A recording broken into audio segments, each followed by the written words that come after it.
Hello, Mr. Farlong. Hello. I apologise for my voice. You still being sick, yeah? Yeah, I've been rough as hell for the past weekend. And so it kind of sucks. Like, you look forward to your weekends, like, all week. What you do? Well, yeah, I mean, like, it's a serious chat. I know we fuck around or whatever, but, like, when you work all week and, you know, you're not about for, you know, looking after your boy and stuff, you do want to kind of see him playing around and fucking about, like, when you're at your weekend. Mm-hmm. And then when you're ill, it's like, fuck. Like, he's gone to the park this weekend and I missed that. And he was at a party today and I managed to drag myself to that. But, like, I just kind of felt, like, well bummed out. So, why can't I be sick when I'm working as opposed to when I'm supposed to be looking after the boy? It's horrible, isn't it, when it's like that? Especially when you feel like you're missing out on stuff anyway. Yeah, big time. It's like, yeah.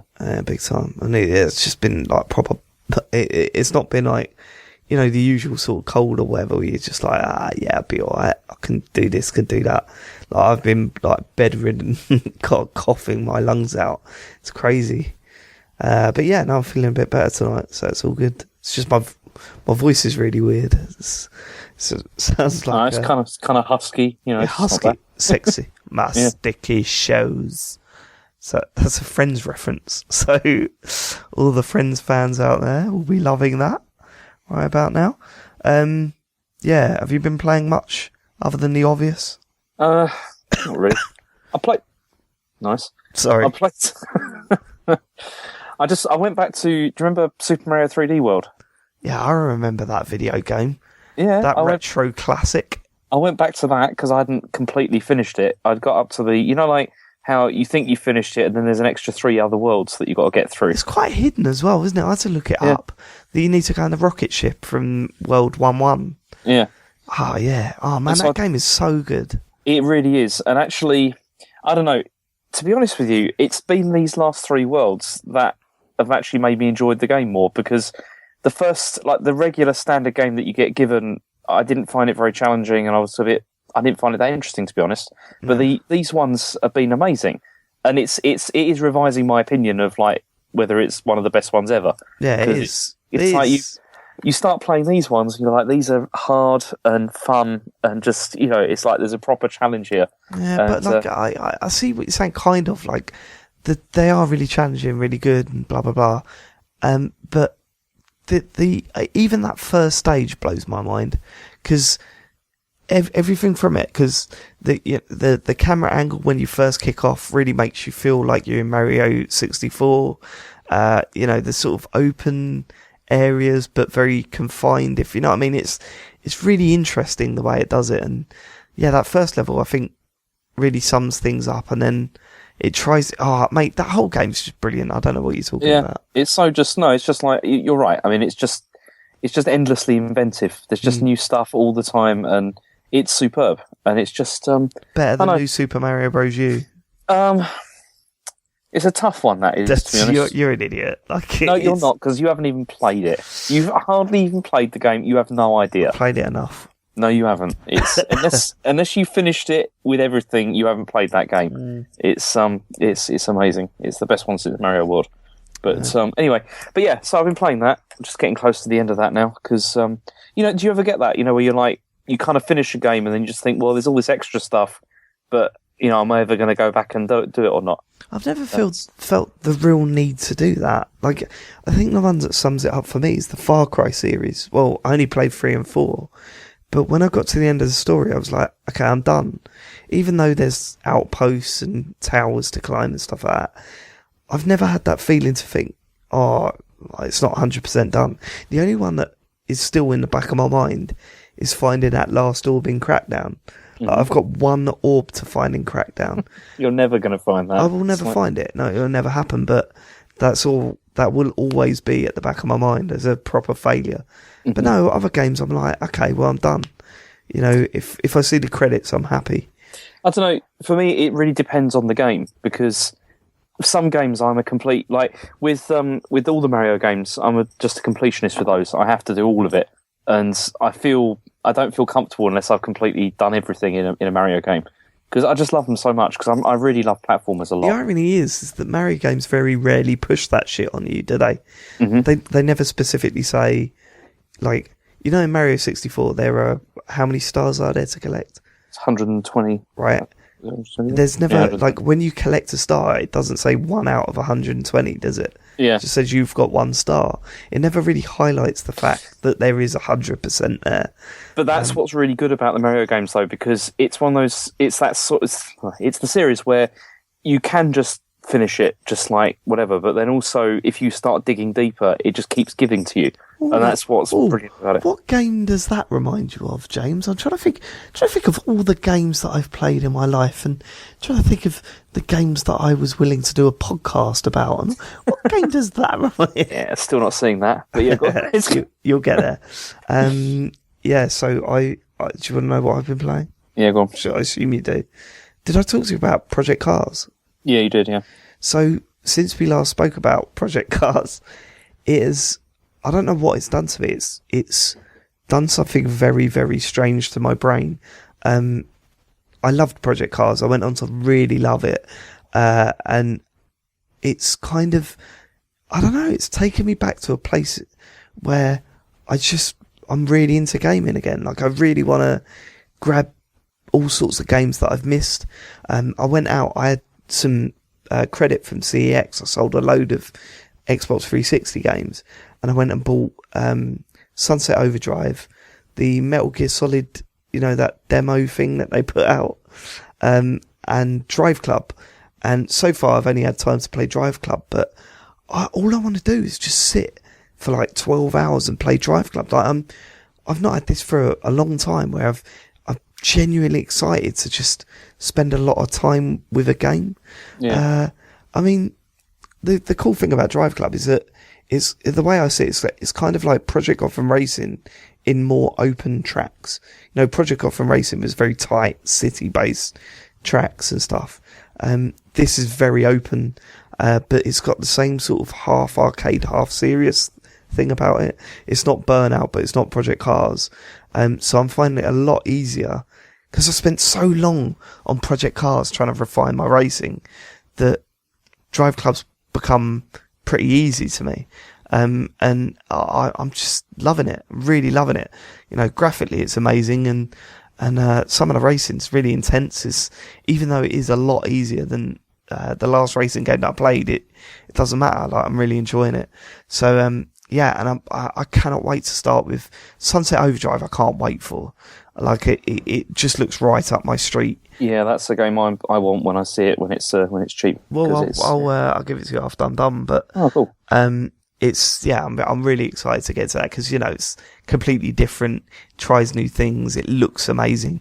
So I'm looking forward to that. And Metal Gear Solid, I mean, you know, it's really weird. I've never been a full-on Metal Gear Solid fan. I've only completed 2 of the games, which ironically is 2 and 4, which I think is the weaker of the 4. I think people think, you know, I mean, 1's meant to be incredible and 3's meant to be the best of the series, but yeah, 2 and 4 are the ones that I completed, and I don't know, they're okay. I just don't like I like the weird shit that comes with those games, but I don't particularly like the gameplay. Yeah. That makes sense. It's like, I'm not a stealth fan anyway, and it just seems like I'm struggling through those games just to get to the next cool bit. Yeah, I completely feel the same, because see, that's a game series which I've played 1, 2. I started playing 3, got halfway through, and then I lost access to my PlayStation 2. And cool, you're gonna have to explain that. Well, you know, I was playing it, and then I broke up with my girlfriend, and then she kept the PS2. And what? Yeah, yeah, I know, it's a whole thing. Was she a gamer? Not in a big way, but yeah, it's. Why did she keep the PS2? Well, I got the GameCube, and it's like, well, no, because you say that, but the GameCube is an incredible machine. It's one of my favourites. And I had a brilliant collection on that. And but if you had to choose, you'd probably go PS2, right? Well, I already had an Xbox as well, so I was like, I'm fair enough. Reasonably happy with this. Yeah. But yeah, so I'd have got maybe about 4 or 5 hours into it, and then I never got any further. Was this the period where you had a complete breakdown and played Dead or Alive every day for about a year? It wasn't a breakdown. It was a reassessing of goals and everything. So wait, you reassess your goals in your life to unlock the smallest bikinis in Dead or Alive 2? Come on, it was like I did unlock everything in that game. It was that is hard. It was at that point. I bet it was hard, James. I bet it was really hard. Fucking hell. Anyway, so I played about 4 or 5 hours of Metal Gear Solid 3, and then I obviously couldn't continue. So it's meant to be the best, like one of the best games ever, and I'm sure it is. But the gameplay, it's never really clicked with me. Mm-hmm. I really enjoyed Metal Gear Solid 2, but and then later you grow up and you find out that everyone hates that. That's the weakest of the series, and you just kind of think, oh, what the fuck? What am I missing? Metal Gear Solid 4 I really liked, but I don't know. I just don't really. It doesn't rub with me. But yeah. So the I've heard that the Ground Zeroes, is it the demo thing that they put out? It's meant to be really good. So I'll definitely give it a go and see how I get on. But it's been one of those games. You know, you get those games in the back of your head where you just kind of think that will always stick there until I've played it. Like Bully was one for me. I always thought I really need to play that at some point. And I did in the end. I enjoyed it. Was it Stranglehold? Or Stronghold? Is it Jonathan Wu game? I'm really showing my ignorance now. But there was an Xbox 360 game. Yeah, it was. Yeah. I've always that was always at the back of my head. I played it. It was terrible. So and more recently was the action game set in Paris with a female character. Come on, you got to help me out here. We got no idea what you're talking. What platform? Xbox 360, PS3. You're in Paris, and you go into people's minds and you readjust their thought process. I have no idea what you're talking about. Oh, that sounds amazing. That's going to bug the shit out of me. No, I cannot for the life think of me what it is. But yeah, you go in, there's you see their thought process. No, you see not their thought process. You see something that happened in their past, and you go in and readjust what happened in the past, and then that affects the way that they act in the world that you're in. So, hang on. Is this Remember Me? That's the one. Remember Me. It's got the same name as that appalling film with the guy from the vampire and Jesus Christ, my brain is fucked. My brain is fucked. What is the famous films with the Twilight films? One of the Twilight guys did this romantic drama film called Remember Me, and it just ended with 9/11 for no reason whatsoever. Yeah, sorry. So yeah, Remember Me, that was the game. Did you play that? Nope. Yeah. I mean, it weren't great, but it was one of those games that sticks in your back of your mind where you're not willing to play it at the time, but you've got it there and you think, I've got to try that at some point. So you would say it was a game that you remembered. All right, can we... Are you getting on with Dark Souls? Yeah, let's go on to this. Yeah, so Dark Souls... it's a video game. Yeah, it is quite a video game. But yeah, ding, ding, ding, I did it. Yes, James. Yeah, I beat the thing. And again, okay, I'm not going to say it wasn't difficult because I think at some points I did want to throw things, like with that boss, because it was just... So okay, what was getting you? What was getting you with that boss? Mostly that thing that she does where... Just all the lava, you know?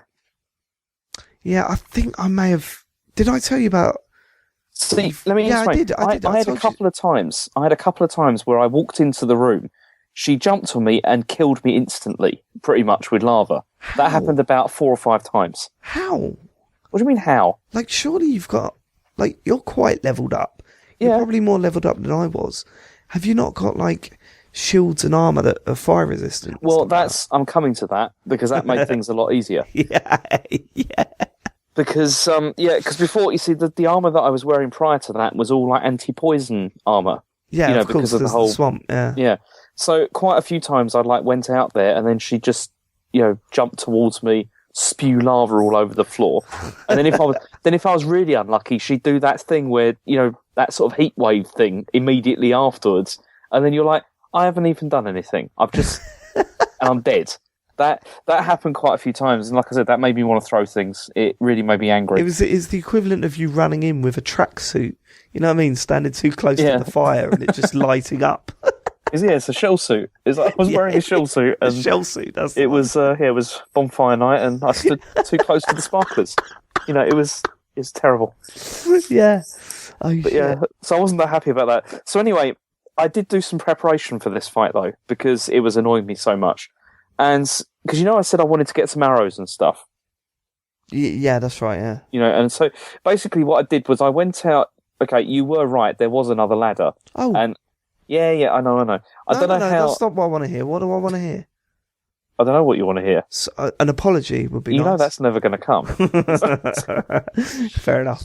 But anyway, so I found that ladder and I went up and then got through like the Fire Link Shrine or whatever it's called. I know that killed you as well. The moment you saw that ladder, I know you were thinking, you fucking... I was toying with the idea of not telling you, actually. Maybe it appears after you kill the boss. That happens sometimes in games. But yeah, I was going to not tell you and just said that I'd gone back the long way round, but that would have been ridiculous. I would not have believed that for a second. But yeah, so I got up there, and so then I went back to the what's it called? Is it the Undead Sanctuary? I've forgotten what it's called. The Undead Parish. Yeah, the Undead Parish. I went back there, and because I went back there and I went and stocked up on some arrows and stuff. But then I remember what you said about that. I believe you did that. That no. Long thing. Well, it's not. It doesn't take that long. It only to get there. It only takes about 10 minutes. It's not like a big thing. It's quite quick getting up there, and also because all the enemies are so rubbish now because of being like leveled up. You can just just one hit and they're all dead. Yeah. So anyway, I got up there, and then I remembered what you said about that thing with the dragon. With the sword. Yeah. You fire the arrows at the tower, and then.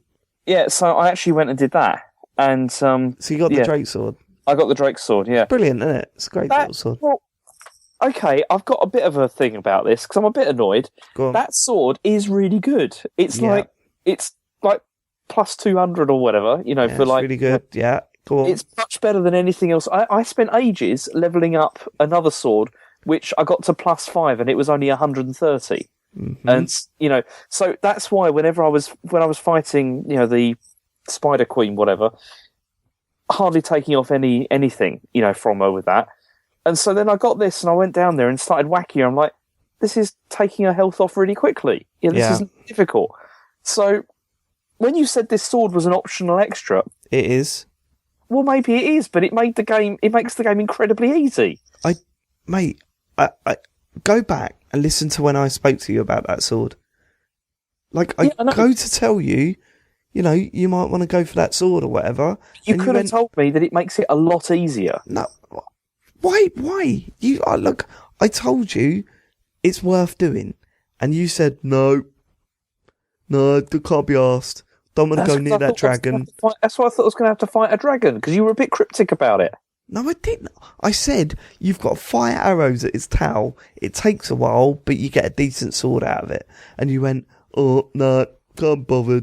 I don't want to go near that dragon. I didn't know how easy it was going to be. Oh, fuck off, because I thought, come on, this is Dark Souls. This is not going to be as easy as just chucking a couple of arrows at a tail. I've made mistakes on these calls, right? That the whole kick fiasco was there for everyone to see. Fair enough. I hold my hands up. That was bad. But for fuck's sake, you cannot blame this on me. I made it very clear that there was a decent weapon to be had, and you decided not to go for it. I think it was pretty vague. But anyway, let's just get over that. But anyway, one thing I do want to ask you about this, though, is because I had this with another weapon that I bought, which was like a crystal sword. It has like a sword with all like crystals and everything stuck on it. But those swords that are like that one and the Drake sword, you can't repair them, can you? Yeah, you can, I think. They're not one-use item things. Because every time I go back to the thing to try and like see if it needs to be repaired, it can't be. It might not need to be repaired. I think it is, because the crystal sword I had was like really like wrecked, like I used it so much. I don't. Did the sign come up? Yeah, it did. Yeah, on that, and it wouldn't let me repair it. Alright, well, I can't answer you that because I've never had a crystal sword, but I don't even know what that is. But the Drake sword, yeah, I'm pretty sure it could be repaired. Can you upgrade it as well? Yeah.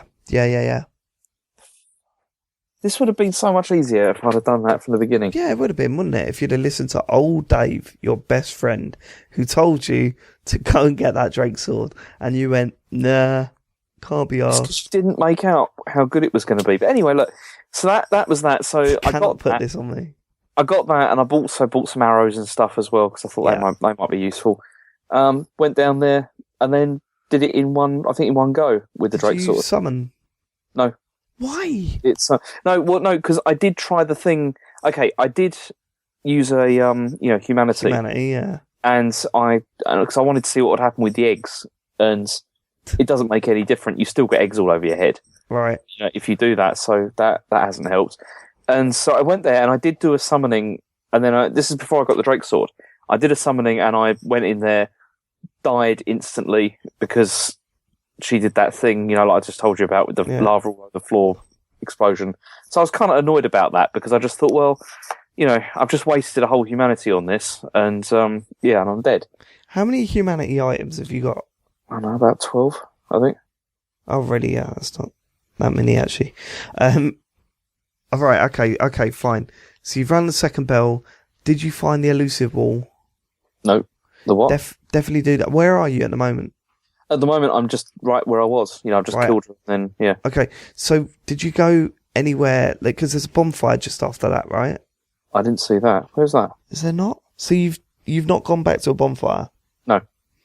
Have you walked further in?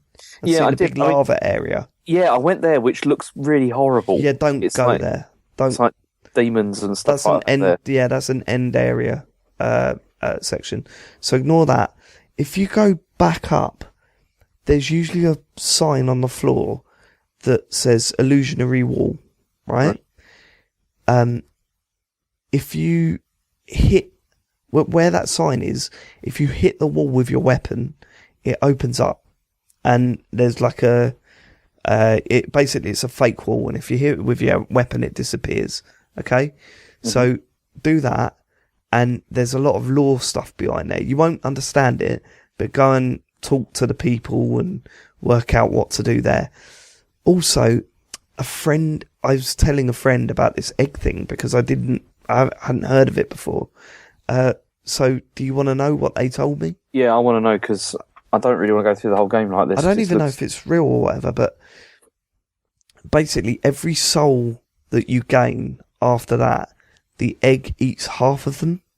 Oh, okay, so that's really not helping me. So apparently, the amount of souls you would have got from beating Quailag, you've only got half the amount of souls. Yeah, I got 10,000 for that, which I thought that sounds a bit mean. You're supposed to have 20,000. And apparently when the egg eats 100,000 souls, it evolves into something. I don't know. But evolves into what? Is this something else that's going to be no bad idea. for me? Like it's just a permanent game over or something? Absolutely no idea. All I got, the literal words of my friends were, wait until it evolves. Don't know what that means, but apparently after Quailag, maybe in that Illusionary Wall area or somewhere around the area, there's one of those egg things that you can talk to, and they will remove the egg from your head. So have a little hunt around the area and see if you can find something. Mm-hmm. Okay. So but am I going to do that? Is that good for me or not? Or should I just leave it? Like you said, if something's going to happen. Get it removed. Get it removed as soon as you can. All right. All right, I can do that. Right. Now I need to tell you the next thing you need to do. Oh, hang on. I've just got a couple of other questions first, though. Okay, yeah. Okay.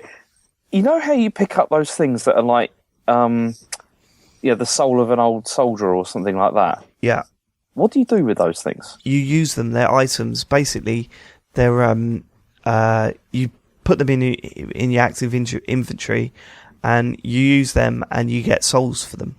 So, like some of them are worth 1,000 souls. You click the button, and you use those souls. They suddenly, it's as if you've killed loads of enemies or whatever.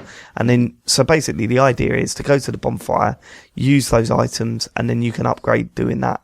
as opposed to killing enemies and stuff. That's cool. So I might as well just use them then. Yeah, but what you'll also have are Lord Souls, or souls of. You will have the soul of Quelaag, right about now. Now they're different. You can do the same thing where you eat the soul. Oh, and remember, don't use this item when you've got the egg on your head, because I assume it takes half of them as well, right? So you've got Quelaag's soul. What you can do is you can either use it as a normal item, gain the souls from it, or you can exchange it for a weapon later on. Now, the weapons are usually quirky or whatever, but the weapon you get from Quelaag's soul was the one I finished the game with. It was, that was the one for me. It's called Quelaag's Fury Sword, and it was covered in fire, so it did fire damage as well as. Okay, but how do I get that then? You have to wait until you find another blacksmith, so you can't do it now. But you hold on to that soul, and then you trade it in to upgrade one of your other weapons or whatever. But yeah, you can't do it yet. Okay, but so the regular souls, like just the regular ones that are like, this was a brave great night or whatever. Those ones they're worth using, because then I get souls from it. So then I can use those to like level up or whatever. Yeah. Yes. Okay, but then the ones that are like special for bosses, just keep hold of them. Yeah. You don't have to. I mean, they're not essential, but if you're, as I said, we're going to try and do it the way I did it, and I used Quelaag's Fury Sword. So, yeah. What you when you're upgrading, when you're leveling up, what are you piling things into? Strength, endurance, and what was the other one? I've forgotten. I can't remember. It's been a long time since I did level up, actually. So maybe Quelaag's Fury Sword wouldn't be for you, because it's a dexterity weapon. Yeah, so I'll be putting into dexterity as well, because then it's like. So hold back on strength. When you're leveling up now, hold back on strength. Put your souls into dexterity.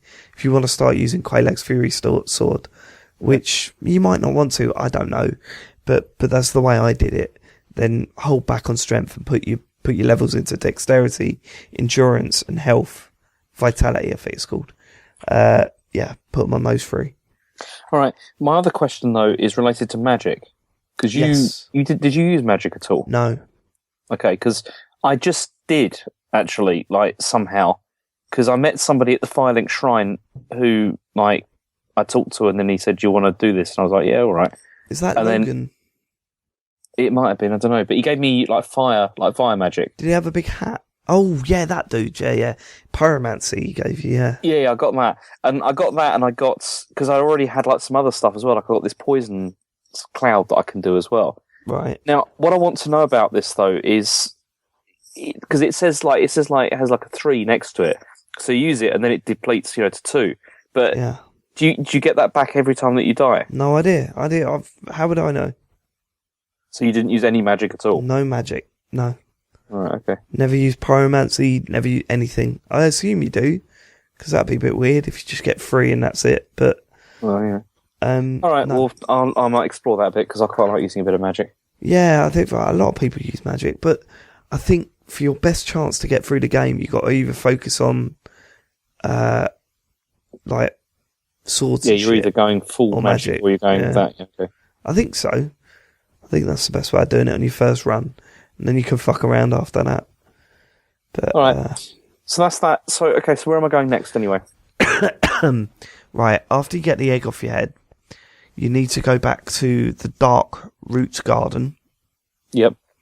You got 2 ways you could do. 2 ways you could go. You can either go down and fight the Hydra. Did you meet the Hydra?